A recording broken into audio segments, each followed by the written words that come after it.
Hello बच्चों, let's read the question.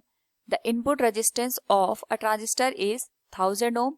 On charging its base current by 10 microampere, the collector current increases by 2 milliampere.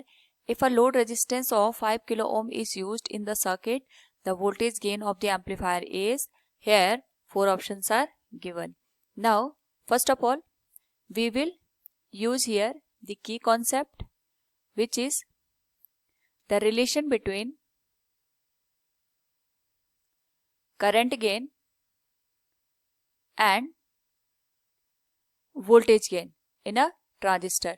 तो जो transistor होता है उसमें input और आउटपुट जो वोल्टेज और करंट होती है उनको हम यहाँ पे गेन की फॉर्म में रिप्रेजेंट करते हैं. नाउ अगर हम बात करें यहाँ पे कुछ गिवन वैल्यूज की, that is input resistance of a transistor is Ri 1000 ohm.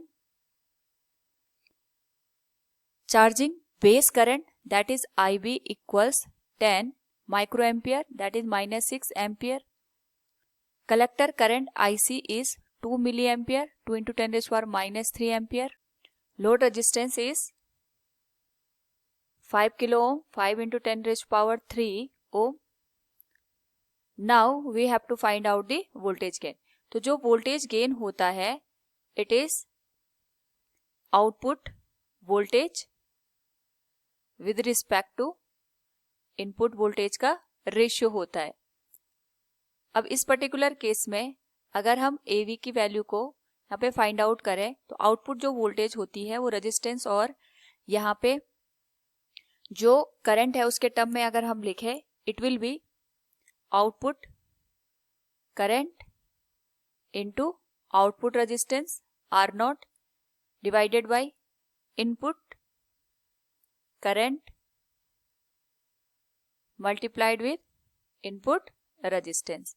So if we put the given values, it will become AV equals जो output current है that is 2 into 10 raised to power minus 3 और जो input current है इस particular case में that is 10 into 10 raised to power minus 6.